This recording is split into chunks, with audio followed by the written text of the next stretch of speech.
Hello everyone, welcome to education flair by ज्योति।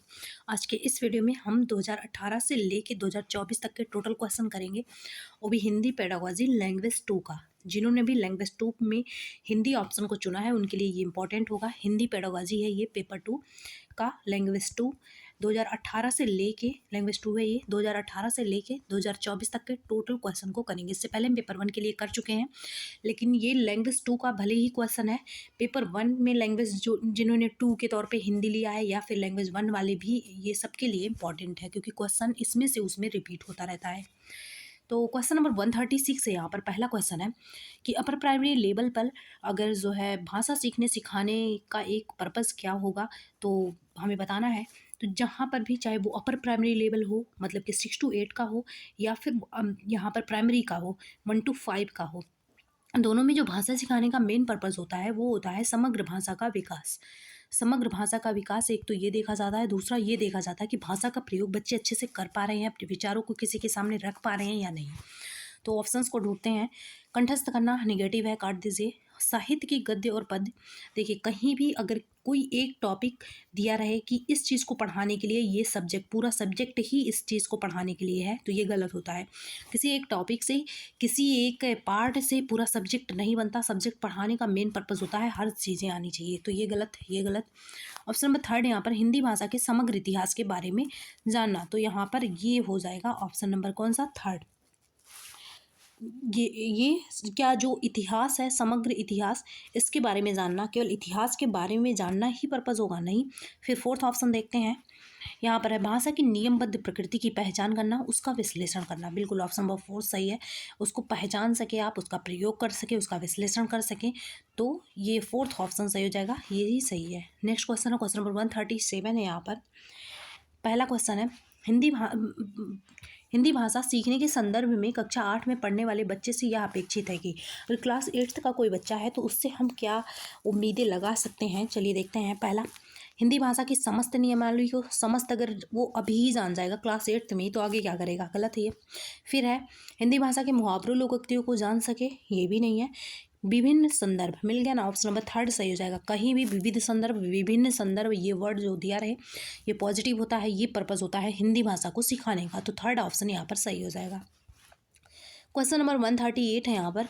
हिंदी भाषा सीखने सिखाने के लिए अनिवार्य है, अगर हिंदी भाषा सीखना और सिखाना है तो इसके लिए क्या अनिवार्य है, बोला जाता है प्रिंट समृद्ध परिवेश। तो देखते हैं क्या इम्पॉर्टेंट है। पाठ्य पुस्तक, केवल पाठ्य पुस्तक से नहीं होगा। भाषा परिवेश बिल्कुल सही है, ऑप्शन नंबर 2 वाला सही हो जाएगा। समृद्ध भाषा परिवेश मतलब कि समृद्ध भाषा वो परिवेश होता है जहाँ पर भाषा सीखने के लिए ढेर सारे क्या हों, अपॉर्चुनिटी हो, मतलब कि अवसर हों, ढेर सारे अवसर मिले भाषा सीखने के लिए, तो 2nd ऑप्शन यहाँ पर सही हो जाएगा। नेक्स्ट क्वेश्चन, क्वेश्चन नंबर 139 है यहाँ पर। उच्च प्राथमिक स्तर पर हिंदी भाषा के आकलन में सबसे महत्वपूर्ण क्या है, अगर हिंदी भाषा का असेसमेंट करना है तो सबसे ज़्यादा इम्पॉर्टेंट क्या होगा। यहाँ पर हो गया व्याकरण की जानकारी, ये नहीं। भाषा की बारीकियों को समझना और प्रयोग करना, तो मैं आपको पहले ही बताई थी कि भाषा का प्रयोग करना, अपने विचारों को किसी के सामने अभिव्यक्त कर पाने की क्षमता और भाषा की बारीकियों को समझने की क्षमता, यही सब पर्पज़ होता है, तो 2nd ऑप्शन सही हो जाएगा। साहित्यकारों को जानने की, ये नहीं, ऑप्शन नंबर 2 सही है। क्वेश्चन नंबर 140 है। भाषा अर्जन के संबंध में कौन सा कथन सही है, तो भाषा अर्जन के जो अर्जन होता है वो सहज होता है, मतलब कि अपने आप ही हो जाता है, ये कोई कठिन काम नहीं होता। 1st ऑप्शन सही हो जाएगा। अर्जन जो होता है वो अपने आप ही हो जाता है, लेकिन जो भाषा का अधिगम होता है इसके लिए हमें पढ़ाने की ज़रूरत होती है। तो अधिगम में फॉर्मल तरीके से कॉपी किताब सारी चीज़ें यूज़ होती हैं, और जो अर्जन होता है ये ऐसे ही हो जाता है, तो ऑप्शन नंबर 1 यहाँ पर सही हो जाएगा। नेक्स्ट क्वेश्चन देखते हैं। क्वेश्चन नंबर 141 है यहाँ पर।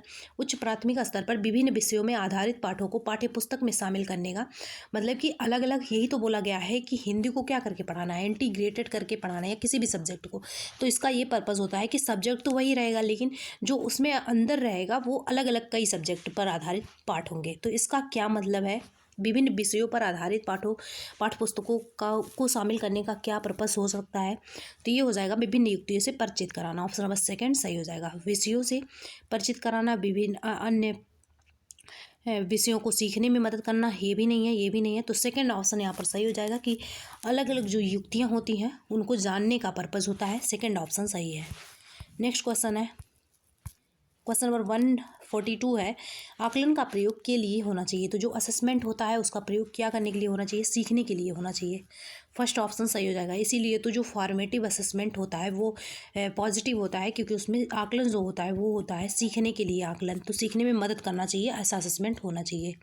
फर्स्ट ऑप्शन सही है।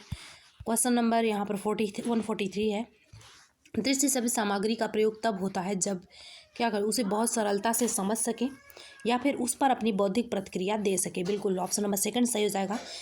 कोई एक्टिविटी तभी अच्छी मानी जाएगी, तभी उसे ये माना जाएगा कि उसका प्रयोग करना सही है जब बच्चे उस पर एक्टिविटी अपनी प्रतिक्रिया जो होती है वो दे पाए। सेकंड ऑप्शन सही हो जाएगा। क्वेश्चन नंबर 144 है यहाँ पर, उच्च प्राथमिक स्तर पर विभिन्न उद्देश्यों के लिए किए जाने वाले लेखन कार्य में सबसे ज़्यादा महत्वपूर्ण क्या है? तो 6 to 8 के लिए अगर लेखन कार्य करना है तो उसमें सबसे ज़्यादा महत्वपूर्ण क्या होगा? तो जहाँ पर भी आपको ओपन एंडेड दिखे, मैं ये कई बार बताई हूँ, जहाँ पर भी ओपन एंडेड टॉपिक दिखे या ओपन एंडेड कहीं क्वेश्चन दिखे जिसमें बच्चे खुल के अपने विचारों को व्यक्त कर सकें, अपने हिसाब से अलग अलग चीज़ें लिख सकें, वही ऑप्शन सही हो जाएगा। जिसमें इमेजिन वाली चीज़ें, कल्पना वाली, मतलब कि माइंड भी यूज हो लेखन कला में, वो ऑप्शन सही होगा। अब चलिए ढूंढते हैं। जल संरक्षण का विज्ञापन बनाना, ये नहीं होगा। फिर है आपदा प्रबंधन पर स्लोगन लिखना, ये भी नहीं है। अधूरी कहानी का अंत लिखना, डायरी लिखना, डायरी लिखने में ही अपने विचार को व्यक्त किया जाएगा। अपना जो विचार है उसको व्यक्त करने का काम कहाँ पर होगा? डायरी लिखने में। तो यही है, जहाँ पर बच्चों का विचार व्यक्त होगा वही ऑप्शन सही होगा। फोर्थ ऑप्शन यहाँ पर सही हो जाएगा। क्वेश्चन नंबर 145 है यहाँ पर, उच्च प्राथमिक स्तर पर हिंदी भाषा के आकलन के लिए सबसे कमज़ोर बिंदु क्या है? तो सबसे वीक पॉइंट्स क्या है हिंदी भाषा के आकलन के लिए?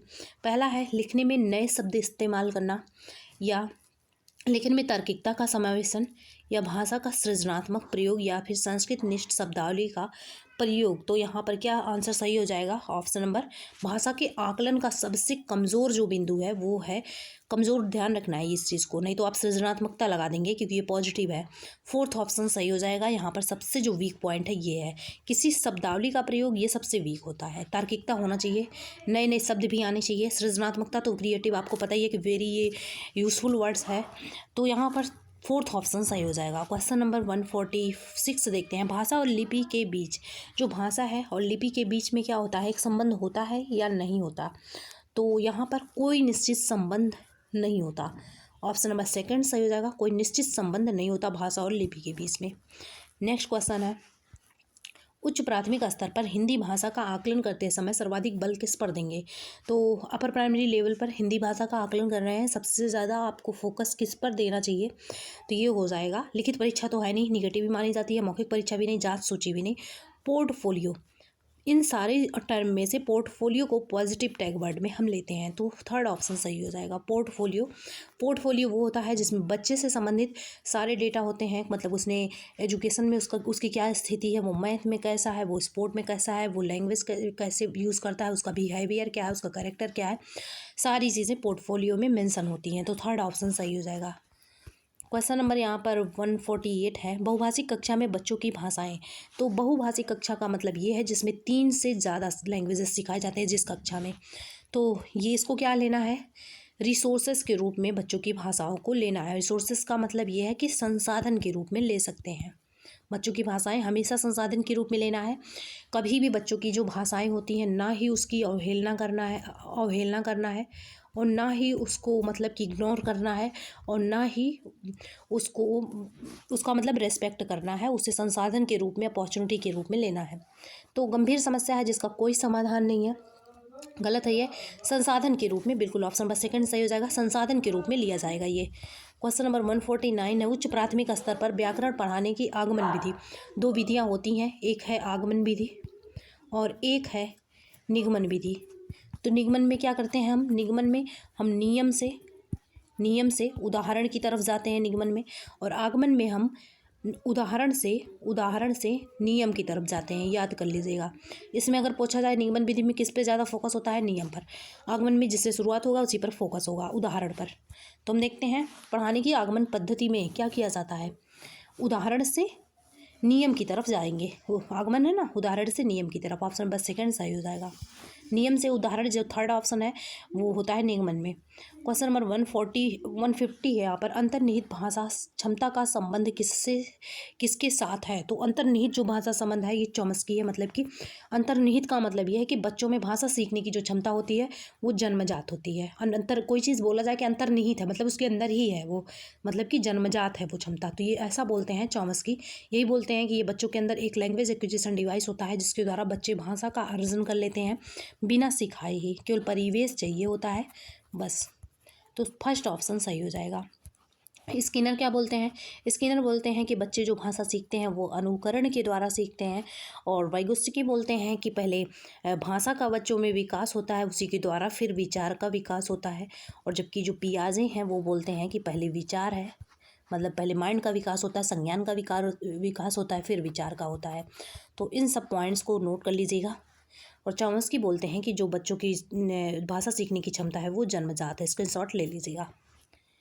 नेक्स्ट देखते हैं क्वेश्चन नंबर 136 है यहाँ पर, उच्च प्राथमिक स्तर पर पाठ्य पुस्तक में दिए गए विभिन्न साहित्यिक विधाओं के पाठ बच्चों को क्या करते हैं। तो अलग अलग जो साहित्यिक विधा दिए हुए होते हैं वैसे पाठ जो इंक्लूड किए जाते हैं इनके सिलेबस में, इसका क्या पर्पज़ होता है। तो पहला है हिंदी विभिन्न रंगतें, ये वर्ड याद रखिएगा, विभिन्न रंगतें ये सही है। फिर है हिंदी भाषा के प्रसिद्ध रचनाकारों से परिचित कराते हैं। नेक्स्ट देखते हैं हिंदी भाषा में साहित्य सृजन, ये भी सही है, साहित्य भी बहुत पॉजिटिव होता है।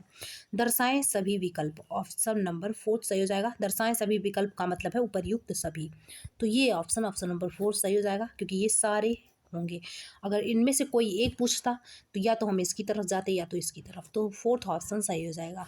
नेक्स्ट क्वेश्चन है क्वेश्चन नंबर 137 है यहाँ पर कि उच्च प्राथमिक स्तर पर हिंदी भाषा शिक्षण का उद्देश्य नहीं है। तो हिंदी भाषा जो सिखाई जाती है यहाँ पर प्राइमरी लेवल पर, तो इसका पर्पस क्या नहीं होता है। पहला है सरसरी तौर पर पाठ को देखकर उस विषय वस्तु का पता करना, ये नहीं होता। फिर है निजी अनुभव के आधार पर भाषा का सृजन, क्योंकि गलत वाला हमें चुनना है। सृजनशीलता तो आपको पता ही है, क्रिएटिवनेस ये अच्छा होता है। भाषा की बारीकी और संदेह और बोध के लिए हिंदी कंठस्थ करना आपको मिल गया होगा, साथ में नई वर्ड देखें और साथ में कंठस्थ देख लिए, थर्ड ऑप्शन सही हो जाएगा। ये टैग वर्ड का कमाल होता है। क्वेश्चन नंबर 38 है, उच्च प्राथमिक स्तर पर हिंदी भाषा सीखने में सबसे कम सहायक है। तो सबसे जो कम सहायक है, लीस्ट हेल्पफुल है, वो कौन सा है। पाठ्य पुस्तकों का प्रयोग या फिर समृद्ध भाषा परिवेश, ये तो सहायक ही है। संचार माध्यम ये भी हैं, ये भी हैं। सेकंड ऑप्शन सही हो जाएगा, पाठ्य पुस्तकों का प्रयोग। वैसे भी पाठ्य पुस्तक को कम वेटेज दिया जाता है, सेकंड ऑप्शन सही हो जाएगा। क्वेश्चन नंबर 139 है, उच्च प्राथमिक स्तर पर बच्चों के लिए साहित्य का चयन करते समय आप किस बात का सर्वाधिक ध्यान रखेंगे। तो सबसे ज़्यादा आप फोकस किस पर करेंगे। तो रचना की प्रसिद्धि, रचनाकार की प्रसिद्धि, रचनाओं की लंबाई, सरल भाषा। तो सबसे ज़्यादा क्या बोला गया है, सबसे ज़्यादा, हाँ सर्वाधिक, तो बस बच्चों का स्तर और रुचि, ऑप्शन नंबर 3 सही हो जाएगा। यहाँ पर KNCF जो 2005 है, यहाँ पर बोला गया है कि जो कंटेंट है वो क्या होना चाहिए। पहली बात तो एज अप्रोप्रिएट होना चाहिए, मतलब आयु के हिसाब से होना चाहिए। दूसरी बात है आउट ऑफ द क्लासरूम लेके जाना चाहिए, मतलब कि लर्निंग वाला जो प्रोसेस है वो विदाउट बर्डन होना चाहिए। विदाउट बर्डन कब होगा, जब इंटरेस्ट रहेगा उसमें, तो थर्ड ऑप्शन सही हो जाएगा।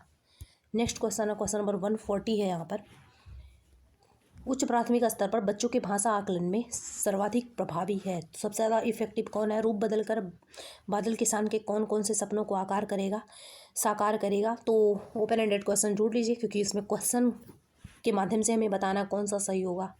फिर है बादल के घिरे आने पर कवि किसान को क्यों उठने के लिए कहता है। फिर है जब हरा, ये सब क्लोज एंडेड क्वेश्चन है, क्योंकि इसमें हम जो कविता है उसके हिसाब से बताएंगे, अपने हिसाब से नहीं।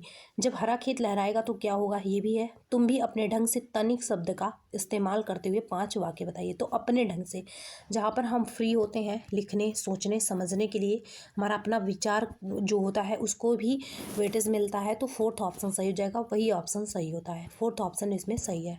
क्वेश्चन नंबर 141 है यहाँ पर, अपनी मातृभाषा में किसान पर लिखी गई कविता को अपने मित्रों और शिक्षक को सुनाइए। हिंदी भाषा की पाठ्य पुस्तक में यह प्रश्न है। तो यह प्रश्न क्या है, एक मनोरंजन का साधन है या कक्षा में बच्चों को गीत गाने का एक अवसर है। तो गीत तो बात ही नहीं है इसमें। कक्षा के बहुभाषिक संदर्भ को प्रोत्साहित करता है। तो ऑप्शन नंबर थर्ड सही हो जाएगा। जहाँ भी मल्टीलिंग्वलिज्म की बात हो, बहुभाषिक की, विभिन्न रंगतों की, साहित्य की, तो वो सारे ऑप्शन सही होते हैं। थर्ड ऑप्शन यहाँ पर सही हो जाएगा। नेक्स्ट क्वेश्चन है, क्वेश्चन नंबर 142 है, उच्च प्राथमिक स्तर पर बच्चों के भाषा प्रयोग का आकलन करने में सबसे कम प्रभावी होता है। तो अपर प्राइमरी लेवल में अगर असेसमेंट करना है भाषा का, तो सबसे कम प्रभावी क्या हो जाएगा, तो फोर्थ ऑप्शन यहाँ पर सही हो जाएगा। जांच सूची, जो जांच सूची है ये कम होता है। ऑब्जर्वेशन है, बातचीत है, पोर्टफोलियो है, फोर्थ ऑप्शन सही हो जाएगा। जांच सूची कम है। राधिका क्लास 7th में पढ़ाती हैं। वे बच्चों को नाम संबंधी कुछ उदाहरण देती हैं, फिर संज्ञा के बारे में बताती हैं। पहले नाम से उदाहरण, मतलब उदाहरण से नियम की तरफ जा रही हैं। फिर प्रयुक्त विधि क्या होगी, तो उदाहरण से नियम की तरफ जिसमें हम जाएंगे, क्योंकि यहाँ पर दिया गया है उदाहरण। और देखिए नियम क्या होता है, जो नियम है इसमें अगर कोई फार्मूला है वो भी नियम के अंदर आएगा। फार्मूला नियम के अंतर्गत आता है। डेफिनेशन है, वो परिभाषा है, वो भी आता है। लेक्चर वगैरह है, वो भी नियम के अंतर्गत ये सारे आते हैं, फैक्चुअल चीज़ें। तो उदाहरण से नियम की तरफ जा रही हैं, संज्ञा की अगर परिभाषा बता रही हैं तो ये आगमन विधि हो जाएगा। और निगमन विधि आपको पता ही है, नी से निगमन, नी से नियम से उदाहरण की तरफ जाते हैं। क्वेश्चन नंबर 144 है यहाँ पर। 8वीं कक्षा में पढ़ाने वाली अली अक्सर बच्चों के गलत शब्दों के नीचे शब्द का ठीक रूप लिखकर दोनों में अंतर करने के लिए कहती हैं। मतलब मान लीजिए यहाँ पर कोई गलत शब्द है तो उसके नीचे सही वाला शब्द लिख देती है और दोनों में अंतर करने को कहती हैं। फिर है, इसका मुख्य उद्देश्य क्या हो सकता है, तो गलती का अनुभव कराना चाहती हैं, ये नहीं है। वो चाह रही हैं कि सीखें बच्चे। सही वर्तनी का जानकारी देना, ये भी नहीं है। अवलोकन द्वारा, बिल्कुल सही है। ध्यान आकृष्ट करना, क्योंकि यहाँ पर ऑब्जर्वेशन का काम होगा। कौन ऑब्जर्वेशन करेगा, बच्चे करेंगे। जब ऊपर लिखा है सही, ऊपर गलत लिखा है रॉन्ग, और नीचे लिखा है राइट, तो बच्चे अवलोकन करेंगे, दोनों में देखेंगे क्या डिफरेंसेस है। तो अवलोकन के द्वारा वर्तनी सही कराई जा रही है। थर्ड ऑप्शन सही हो जाएगा। क्वेश्चन नंबर 145 है यहाँ पर। उच्च प्राथमिक स्तर पर बच्चों की लिखित अभिव्यक्ति का विकास करने में सबसे कम सहायक कौन सा है, तो सबसे कम हेल्पफुल कौन सा है, देखते हैं। कविता की अधूरी पंक्तियों को देखकर पूरा करो। तो इसमें जो अधूरी पंक्तियां हैं इनका सबसे कम बोला है, तो फर्स्ट ऑप्शन ही सही हो जाएगा, क्योंकि हमें जो कविता की फिक्स लाइनें दी गई होंगी उसी को लिख के पूरा करना होगा। तो ये क्लोज एंडेड क्वेश्चन में आएगा, क्लोज एंडेड टॉपिक है ये। ऐसी घटना लिखो जहाँ शरारत करने पर, तो यहाँ हम अपने हिसाब से लिखेंगे। अगर तुम्हारे घर के किसी कोने में चिड़िया अपना घोंसला बना ली, तुम क्या करोगे, हर बच्चा अलग अलग लिखेगा अपने हिसाब से। नादान दोस्त कहानी का अंत परिवर्तित करते हुए, देखिए अपने शब्दों में। जहाँ पर हमें अपने विचार को रखने की बात होती है वो ऑप्शन पॉजिटिव होते हैं, ज़्यादा अच्छे होते हैं। लेकिन यहाँ पर पूछा गया था सबसे कम सहायक, तो जहाँ पर किसी कविता, किसी कहानी, किसी दिए गए इंस्ट्रक्शंस के हिसाब से हम लिखते हैं, वहाँ पर कब से कम होता है। फर्स्ट ऑप्शन सही हो जाएगा। क्वेश्चन नंबर नेक्स्ट देखते हैं। बच्चों में पढ़ने लिखने की कुशलता के विकास में सर्वाधिक सहायक है। अगर पढ़ने और लिखने, मतलब कि रीडिंग और राइटिंग स्किल करना है, तो सबसे ज़्यादा सहायक कौन सा होगा, कहानी पढ़कर सवाल बनाना। ऑप्शन नंबर थर्ड सही हो जाएगा। निबंध लिखना नहीं होगा, ये नहीं होगा। पढ़कर सवाल बनाना, एक तो पढ़ा जा रहा है तो पढ़ लिया, ओरली ये हो गया, फिर इसके बाद वो सवाल जब बनाएगा तो लिखने का काम करेगा, तो पढ़ना लिखना दोनों हो गया। थर्ड ऑप्शन सही हो जाएगा। नेक्स्ट क्वेश्चन है, क्वेश्चन नंबर 147 है। कक्षा का बहुभाषिक संदर्भ यह मार्क करता है। बहुभाषिक का मतलब यह है ऐसा क्लासरूम जहाँ पर 3 से ज़्यादा भाषाएं सिखाई जाती हैं। तो यहाँ पर मातृभाषा को प्रॉपर स्थान मिलना चाहिए, रिप्लेस नहीं करना उसको। बच्चों की मातृभाषा को कक्षा में स्थान दिया जाए, फर्स्ट ऑप्शन सही जाए हो गया। को ही पढ़ाया जाएगा, अगर मातृभाषा को ही सिर्फ पढ़ाया जाएगा तो बहुभाषिक नहीं होगा। मातृभाषा तो रहेगा ही, साथ में और सारे लैंग्वेज रहेंगे, तो फर्स्ट ऑप्शन सही है। क्वेश्चन नंबर 148 है यहाँ पर। उच्च प्राथमिक स्तर पर हिंदी भाषा शिक्षण का एक महत्वपूर्ण उद्देश्य है। तो अपर प्राइमरी लेवल पर हिंदी भाषा का जो शिक्षण, टीचिंग प्रोसेस होता है, इसका इम्पॉर्टेंट पर्पस क्या होता है। पहला है बोलने की क्षमता। केवल बोलने की क्षमता नहीं, स्किल्स तो 4 होते हैं, LSRW। तो सिर्फ बोलने की क्षमता क्यों, अपने जो विचार हैं उनको रख पाना, ये सारी चीज़ें होती हैं। व्याकरणिक बिंदु को कंठस्थ करना वैसे भी निगेटिव है।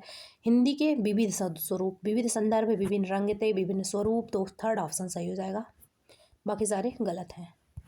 क्वेश्चन नंबर 149 है यहाँ पर। उच्च प्राथमिक स्तर पर मुहावरे एवं लोकोक्तियों के शिक्षण के संदर्भ में सर्वाधिक महत्वपूर्ण क्या है। जो मुहावरे और लोकोक्तियाँ होती हैं वो इनके संदर्भ में सबसे ज़्यादा महत्वपूर्ण क्या होता है, याद करना नहीं होगा, अर्थ जानना नहीं होगा, परिभाषा, तीनों निगेटिव टाइप वर्ड हैं। संदर्भानुसार उनका प्रयोग करना, फोर्थ ऑप्शन सही हो जाएगा। अगर प्रयोग करने की बात कहीं दी जाए तो वो बहुत ज़्यादा पॉजिटिव होता है। नेक्स्ट क्वेश्चन है, क्वेश्चन नंबर 150 है, कक्षा के बहुभाषिक और बहुसांस्कृतिक संदर्भों के प्रति संवेदनशीलता का विकास करना। तो देखते हैं कैसे होगा ये। भाषा की जटिल समस्या है, गलत है, रिसोर्सेज के रूप में लेना चाहिए।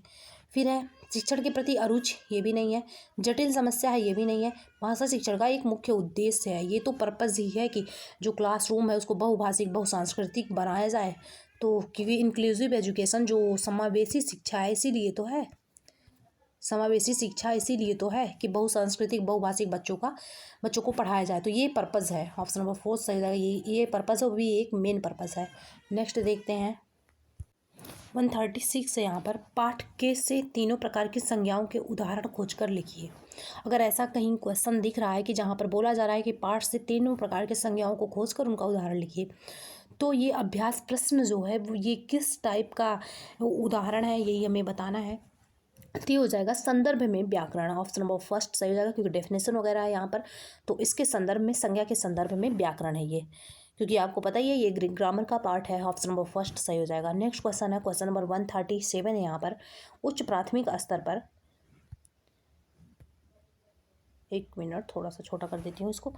उच्च प्राथमिक स्तर पर बच्चे की जो भाषा की क्षमता का आकलन करने की दृष्टि से सबसे कमज़ोर प्रश्न कौन सा है? अब आपको पता होगा सबसे कमज़ोर कौन सा होगा, क्लोज एंडेड प्रश्न होगा, जहाँ पर हमें अपने विचारों को रखने की इजाज़त नहीं होगी। तो पहला है, अपने सपनों का भारत कैसा होना चाहिए? हर बच्चा अलग अलग बताएगा, खुल के बताएगा, अपने दिमाग से बताएगा। समाचार चैनलों के कार्यक्रमों के सार्थकता पर तर्क सहित अपने विचार लिखिए। फिर अपने विचार वो बताएंगे। लेखक ने अपने जीवन की किन दो घटनाओं को महत्वपूर्ण बताया? तो थर्ड ऑप्शन सही हो जाएगा। ये लेखक का हमें बताना है, अपना नहीं। थर्ड ऑप्शन सही है, ये सबसे कमज़ोर होगा। क्वेश्चन नंबर 138 है यहाँ पर।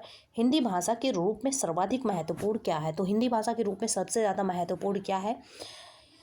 लेखन पुरस्कार, ये महत्वपूर्ण नहीं है। साहित्यिक संगोष्ठियों में भागीदारी, ये भी नहीं है, याद रखना, ये भी नहीं है। भाषा की समझ जो है, सेकंड ऑप्शन सही हो जाएगा। भाषा की समझ ये सबसे ज़्यादा जरूरी है। क्वेश्चन नंबर 139 है यहाँ पर कि भाषा शिक्षण के संदर्भ में सतत और व्यापक मूल्यांकन, CCE जिसे बोला जाता है, कंटिन्यूअस एंड कॉम्प्रिहेंसिव मूल्यांकन जो होता है, के लिए सबसे महत्वपूर्ण बिंदु क्या है? तो इसके लिए सबसे ज़्यादा महत्वपूर्ण बिंदु क्या है? पहला है बच्चों के भाषा प्रयोग का निरंतर अवलोकन। तो इसीलिए तो कंटिन्यूअस वर्ड का मतलब ही निरंतर होता है।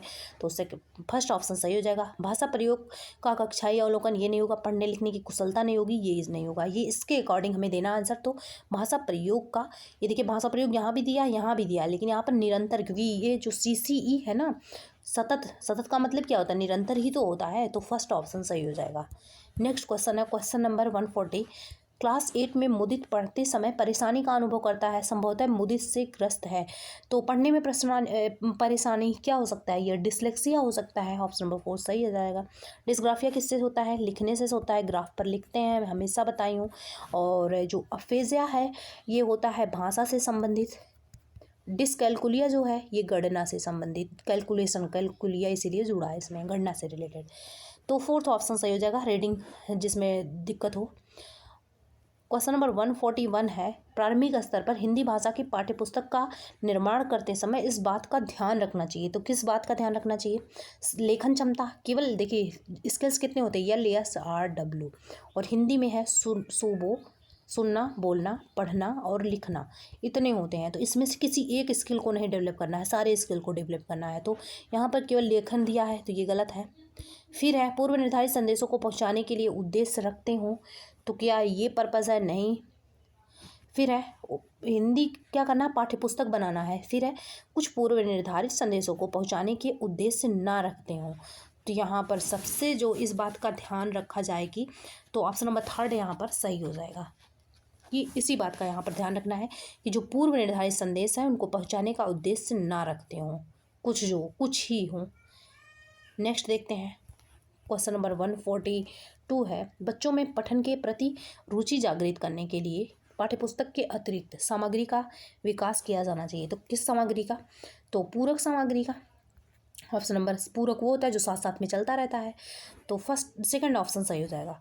क्वेश्चन नंबर सप्लीमेंट्री जिसे बोला जाता है, फिर है भाषा की नियमबद्ध प्रकृति को पहचानना, उसका विश्लेषण करना उच्च प्राथमिक स्तर के भाषा शिक्षण का एक महत्वपूर्ण उद्देश्य है। तो नियमबद्ध जो प्रकृति है इसको पहचानना और इसका विश्लेषण करना, एनालिसिस करना, तो ये किसका हो जाएगा, ये महत्वपूर्ण हो जाएगा। एक शिक्षण का क्या है, एक महत्वपूर्ण उद्देश्य है, ये इंपॉर्टेंट पर्पज़ है। फर्स्ट ऑप्शन सही हो जाएगा। क्वेश्चन नंबर 144 है, कक्षा 8 के बच्चों की पठन और बोधन क्षमता, पढ़ने की क्षमता का विकास करने में सहायक है। तो कौन सा होगा इसका विकास करने में सहायक, तो ये हो जाएगा क्लोज परीक्षण। दोहराना होगा नहीं, लिखित परीक्षा होगी, नाटक का ये नहीं होगा। क्लोज जो परीक्षण है ये हो जाएगा क्लोज टेस्ट।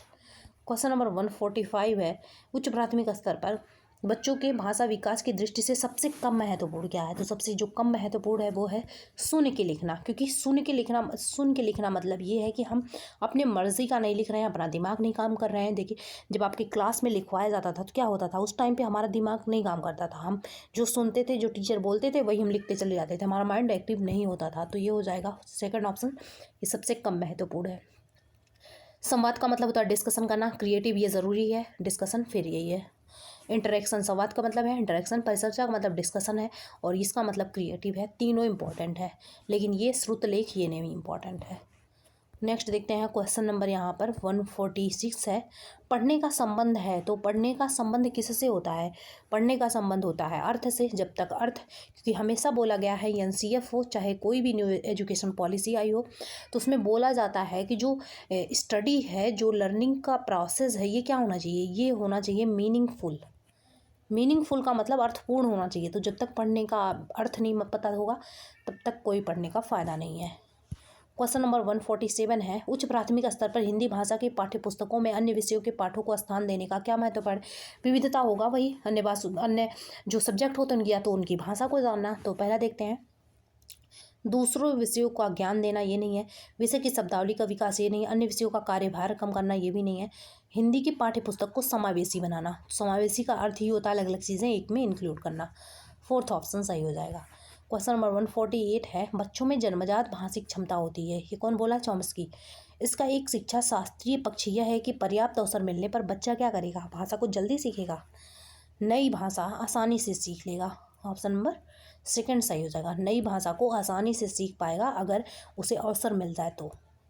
नेक्स्ट क्वेश्चन है, वाणी अस्थायी है और भाषा की तुलना में काफ़ी तेज़ी से बदलती रहती है। तो और लिखित भाषा की तुलना में वाणी जो है लिखित भाषा की तुलना में काफ़ी, क्योंकि जो चीज़ें लिख दी गई वो तो फिक्स हो जाती हैं, वो कहाँ चेंज होंगी उतनी, लेकिन जो वाणी है, जो मुंह से बोला जा रहा है, वो तो चेंज होता ही रहता है, अस्थायी होता है। तो थर्ड ऑप्शन सही हो जाएगा। नेक्स्ट क्वेश्चन है क्वेश्चन नंबर 150, उच्च प्राथमिक स्तर पर भाषा सीखने का एक महत्वपूर्ण उद्देश्य होता है। तो क्या होता है, पठित सामग्री का तार्किक विश्लेषण करना। फर्स्ट ऑप्शन सही हो जाएगा। पक्ष में अपनी बात रखना, विरुद्ध में अपनी बात रखना, ज्यों का त्यों प्रस्तुत करना, ये सारा पर्पस नहीं होता है। पहला लॉजिकल जो माइंड सेट है वो बनाना।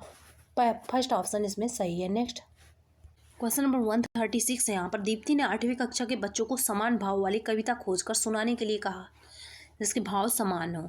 फिर है बच्चों को समान भाव का अर्थ समझाना, इसका क्या कारण हो सकता है कि ऐसा क्यों बोली।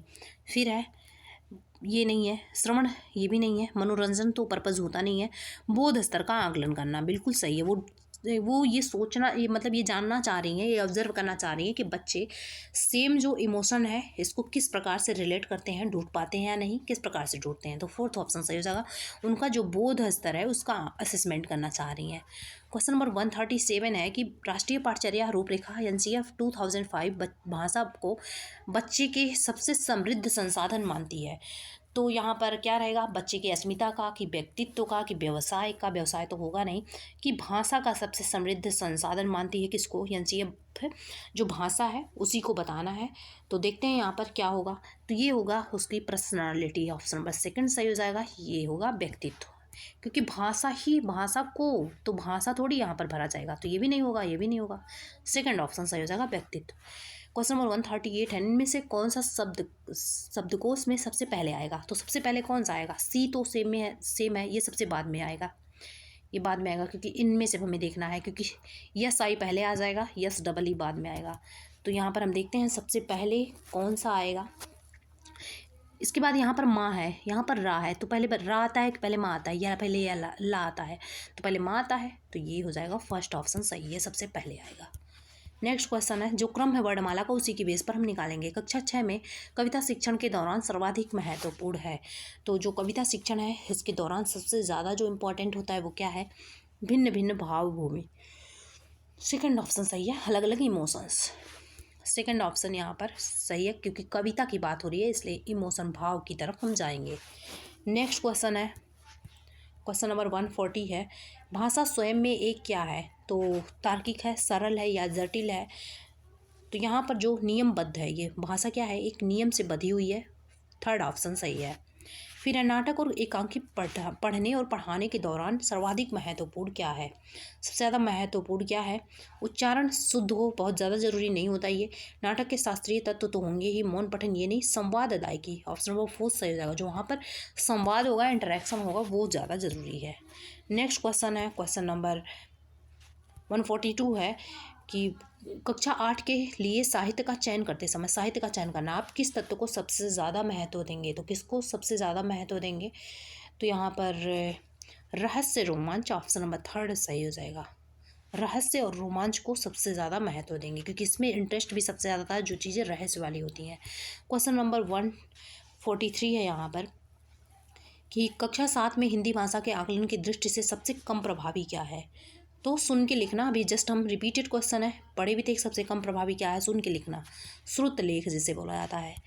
क्वेश्चन नंबर 144 है यहाँ पर, भाषा सीखने सिखाने की प्रक्रिया को रोचक और सुउद्देश्यपूर्ण बनाने में सबसे ज़्यादा प्रभावी क्या होगा?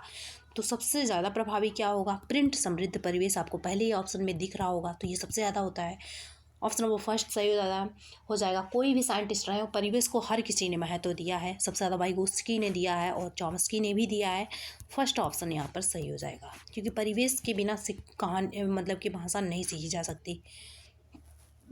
क्वेश्चन नंबर 145 है, उन विज्ञापनों को इकट्ठा कीजिए जो हाल ही के ठंडे पेय पदार्थों से जुड़े हुए हैं।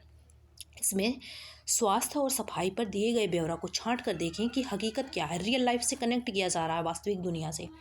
तो देखते हैं, ये बाहर की दुनिया को कक्षा से जोड़ता है, जो कि एनसीईआरटी में बोला गया है कि जो कंटेंट है, जो क्लासरूम है, उसको आउट ऑफ द क्लासरूम रखना है कंटेंट को।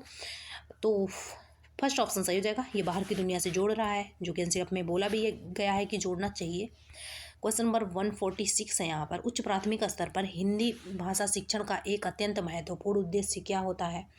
तो क्या होगा? नियम सिखाना ये नहीं होता, विभिन्न विभिन्न वर्ड मिल गया आपको, विभिन्न भी आपको पता ही होगा पॉजिटिव होता है। कार्यक्षेत्र से जुड़ी प्रयुक्तियों से परिचित कराना, तो ऑप्शन नंबर 4 सेकंड सही हो जाएगा कि विभिन्न जो कार्यक्षेत्र हैं उनसे जुड़ी जो प्रयुक्तियाँ हैं उनसे परिचित कराना।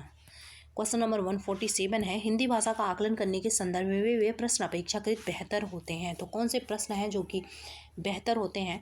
जो बच्चों की कल्पना को, सृजनशीलता को बढ़ावा देते हैं। तो पहला तो सही लग रहा है, जटिल दीर्घ ये होगा नहीं, ये होगा नहीं, फर्स्ट ऑप्शन ही सही हो जाएगा कि जो बच्चों में इमेजिनेशन और सृजनशीलता, क्रिएटिव, तो ये से फर्स्ट ऑप्शन सही हो जाएगा। क्वेश्चन नंबर 148 है, एक व्यक्ति ने पूछ लिया कैसा है वह मुरली वाला, मैंने तो उसे देखा भी नहीं। फिर है, क्या वह पहले खिलौने भी बेचा करता था?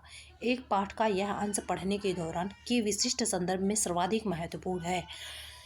तो ये कैसे महत्वपूर्ण है हमें ये बताना है। तो यहाँ पर ये हो जाएगा अनुतान, ऑप्शन नंबर 3 सही हो जाएगा। किसी तीसरी के बारे में बात किया जा रहा है कल्पनाओं में, तो थर्ड ऑप्शन सही हो जाएगा, अनुतान होगा ये। नेक्स्ट क्वेश्चन है, क्योंकि इसमें लिखने का काम अवबोध उच्चारण का काम हो नहीं रहा है। उच्च प्राथमिक स्तर पर बच्चों की सृजनात्मक अभिव्यक्ति है। व्यक्ति का मतलब होता है कि आपके जो विचार हैं इसको किसी के सामने क्या करना, रिप्रेजेंट करना, रखना। तो ये हो जाएगा कि दृष्टि से सबसे कौन सा प्रश्न सर्वाधिक प्रभावी होगा? सबसे ज़्यादा प्रभावी ओपन एंडेड वाले प्रश्न होंगे। चलिए ढूंढते हैं।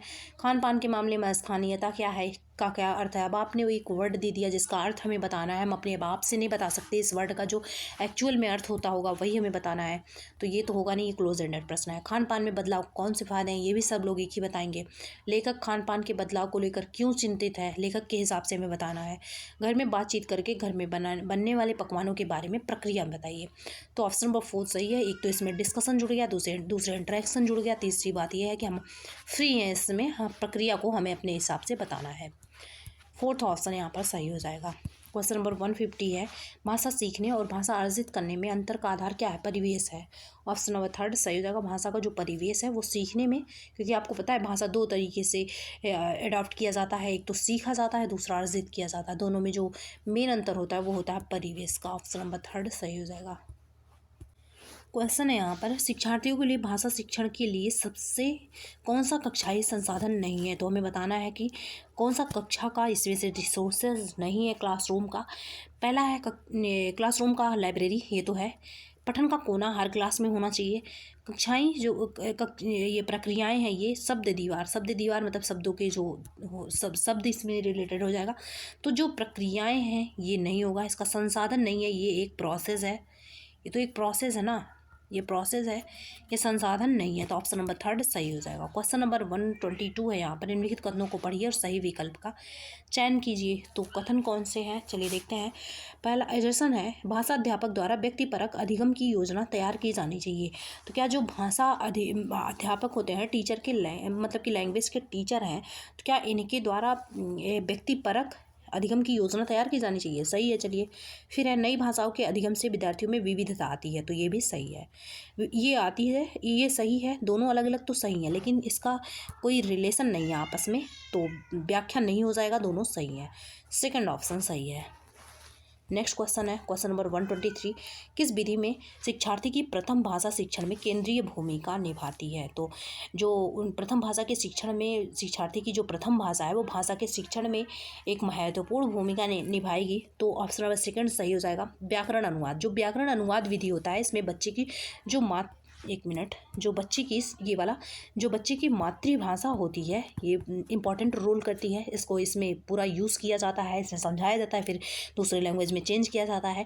लेकिन जो डायरेक्ट मेथड है वही मातृभाषा को, इसमें कोई स्पेस नहीं दिया जाता है। तो सेकंड ऑप्शन सही हो जाएगा, जिसमें उसकी प्रथम भाषा ही मातृभाषा है।